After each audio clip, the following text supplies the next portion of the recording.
great warriors, and welcome back to another video. Today I have the follow-up to last week's video, which was on the basic beginner planche routine. I've got its kind of sister brother workout here, which is going to be the basic beginner front lever routine. Now, because these two movements work somewhat synergistically together, I would recommend combining the two. We're going to talk about that one at the end, and I'll link to the planche video as well in the description down below. But without further ado, let's jump into this routine. Now, just like the planche, the front lever is built off the basics. It is a skill move that is built off that wide foundation. Now, we talked about this one in more detail in the planche routine, so I'm not going to give that lecture again. If you want to find out more about the importance of building up the basics, watch the first video. But essentially, I'd recommend having about 8 to 10 chin-ups / pull-ups under your belt. If you have that level of strength, you're going to get along with front lever training okay. If you lack that basic strength, then it's going to be an uphill struggle. Like the planche, the front lever is a long-term goal. It might take some people years, several years. It took me 3 years to achieve my full front lever for 5 seconds. In the end, that was a few years ago now. So don't expect this routine to be the thing that gets you to that end result. Think of it as the start. Right, so first of all, let's start off with a little bit of a warm-up and sort of prep that we did, the same as in that planche workout. So with any routine, you want to start with a general warm-up, you know, doing some general aerobic sort of work, some other drills, maybe some rows, some pull-ups here as a little bit of a warm-up, but then we're going to get to a little bit of specific preparation. And this one, we're going to take a look at the scapular position. So for this one, we're just simply going to do some scapular pull-ups. Now, this is just a straight arm movement that is looking at how we move the scapula from a passive hanging position to an active retracted position. Now, what this does is it just helps to understand the disconnection between elbow flexion and pulling movements. So whenever we're doing normal pulling movements, our arms and our shoulders move synergistically together to create the movement. And when it comes to front lever, we still have some movement and the arm, but we want to keep the arms locked. So understanding how to do this action with just your scapula is an important thing. When it comes to the scapular position, we want to think about 2 stages of this movement. We want to think about depression first, so that is pulling the shoulder blades down, trying to make as much room between your shoulder blades and your ears as possible. And then also retraction, that is trying to pinch your shoulder blades back together. You want to think about lifting your sternum and chest back and up as high as possible whilst maintaining that straight arm position. For this one, very simply, 8 to 10 reps with a 2-second pause in that top position. Nice and simple. Now, just on a side note, this retracted position is not actually how the front lever is to be performed. I know a lot of people like to give that retraction drill, but ultimately retraction will make you weak and it will be inhibitive when you're doing your front lever. When we retract our scapula fully, it actually removes the engagement that we can get on the lats, because the lat is an internal rotator of the shoulder. We actually get more contraction in the lats with a neutral or even protracted scapular position. I actually wouldn't worry about this retraction cue when it comes to doing the front lever itself. I would focus more on the depression, because that will make you stronger, and then gravity will naturally pull your body into the right scapular position as long as you're trying to just fight for the hold. Right, so let's start off with the A series, the main drill in this workout. Now, for this one, we're going to be performing a front lever negative pull. For many, the crux of learning the front lever is just getting into the position in the first place. So what I like to do with people initially is just work on lowering from an inverted hang through the front lever position all the way to an active hang position. So we get that nice full range of motion pulling movement. Because we're starting in this inverted hang position, it also allows us to set our shoulder blades from that beginning position in the depressed position that we're after, because gravity naturally puts you there. To get up to this position in the first place, what I'd recommend doing is a leg raise or partial skin the cat. So we're just going to lift up with our legs. Once we get our legs and toes over past the hand line, it actually gives us a little bit of counterweight to help then pull the hips up and get the hips over the shoulders. From here, we want to then set our body position. So tuck's obviously going to be easiest, and the more we extend that leg position out, the more the lever increases and the harder this drill becomes. Phrase. Now, we're going to lower over about 7 to 10 seconds here, and we want to keep the tempo consistent. What a lot of people will do, they will start off really slow, and then they get to kind of that front lever position, and then they'll just drop out of that position entirely. We want to keep that speed, that velocity of the rep consistent all the way through the rep. However, I would recommend pausing for 1 to 2 seconds when you reach that front lever position, which is at that 90 degrees.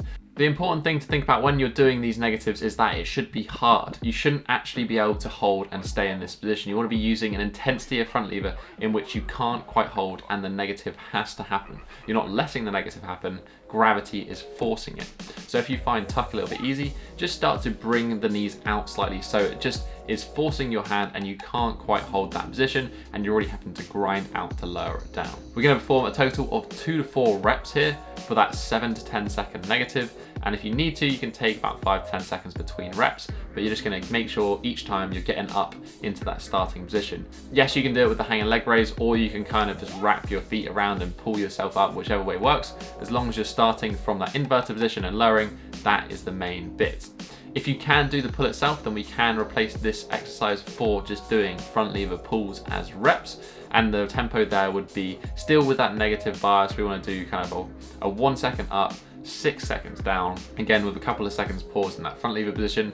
I'm going to use an easier position on the way up, so like a tuck, and then we're going to open up that lever and make it a little bit harder again so we can't quite hold the way down. Next we move on to the Bs. We need to back this up with a little bit more volume, and this we're going to use a bent arm move called an arc row. Now this is exactly the same as a bodyweight row that I'm sure many of you have done many reps on, but we're going to change the angle in which we're pulling. So usual row position would be pulling towards the sternum. However, in the arc row we're going to focus more on pulling towards our midline, our belly button.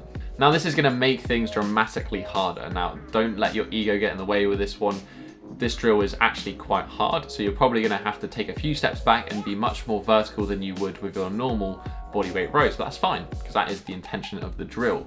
Because we're not allowing our arm to bend as much when we pull to this hip line position, we're not getting as much assistance from our biceps in that pulling movement, which it makes it more similar to the front lever, and it means that we can then focus more on that active shoulder extension and really trying to drive those elbows back in the top position. Now oftentimes people struggle with the setup on this one, so I'm going to talk you through how exactly to perform this set, because there's a nice little drill straight from the wizard sleeve, aka Emmett Lewis, that he recommended to me for using this one. So we're going to start with a little bit of a pre-fatigue isometric here. So you're going to start in a standing position, that top position of the arc row. So we're going to try and have the rings or the bar, whatever we're performing this on, around our belly button line, grip it, normal grip, nice active body line, elbows driving back, and scapula retracted in the press. We're going to lock in this position. Keeping this position, we're then going to start to shuffle the feet forward, and we're going to move from that more vertical angle down towards a horizontal angle. You're going to shuffle down over maybe the period of about 10 to 15 seconds, really trying to lock this in.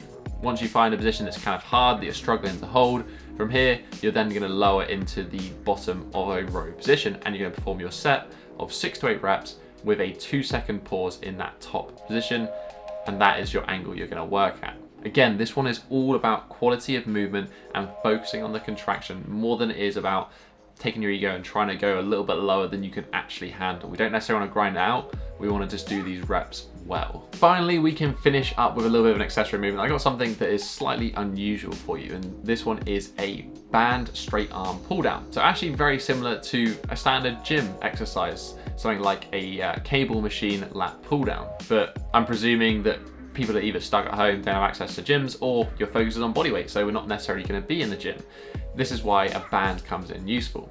The nice thing about also using a band is that because it has a variable resistance, meaning that it is harder to pull the longer the band gets, it means it's going to make the movement harder at the portion in which we want to make the movement harder, which is that bottom position. I also find that with the front lever, because it is kind of an unusual movement with pulling straight arm and it's not something we're used to, it often puts a lot of force through the connective tissue structure, which a lot of people aren't used to, and people can get these kind of niggles in their scapula and other things. So doing something for a high rep blood flow set that is focused on that straight arm movement but at a low intensity does help to prevent those injuries and just focus on more volume and more blood flow into that area. So that's why I recommend doing this one for a couple of sets of about 40 to 50 repetitions. Again, we want to focus on all the same sort of things that we've been talking about in this video. So we're going to start with the pressed shoulders. Even a slight bit of protraction here is good. You're going to pull the arms down, again maintaining that straight arm position, and you're going to try and pull the band towards your hip line. Kind of a nice quick tempo here, nothing slow, nothing fast. We're doing 40 or 50 reps, but just focus on that quality of movement. But that is basically it. That's the routine. So is nice and simple. It fits as well with the previous planche routine in terms of that ABC. So what I would recommend you doing here is using that method of antagonistic pairings. That's where we would take two opposing actions or muscle groups and we combine the two together and kind of just do not necessarily supersets. We're not doing no rest in between. We just take our rest between, but we alternate back and forth those exercises. So you can pair your front lever pulls with your pike pull throughs that would have been in the planche routine, etc. I'll put the actual example routine in the description down below, along with the original planche routine, and also I will link to the resistance bands that I said on my website if you are interested in that. And if you want some further assistance and further help, a more comprehensive program, there is always the programs in my app Tribe as well. So that will all be linked in the description down below. And that's basically it for this routine, guys. You guys asked for it. Here it is. I hope it helps you out and I hope it helps you towards your 2021 goals. If you have any more requests on particular beginner basic routines or any routines for that matter, make sure you leave a comment in the comment section down below. I'd love to hear your feedback for this video, whether you're going to give it a go or not, whether you found it helpful, and also, yes, if you have any suggestions or requests, because ultimately that's what I'm here to do. I'm here to help you guys out. If you just enjoyed this video, you can also hit that thumbs up button and support the channel. Right next to it is that subscribe button if you want to join the Bodyweight Warrior Tribe. But that has basically been it for this week, guys. I'll catch you in the next episode. Have a strong week and peace.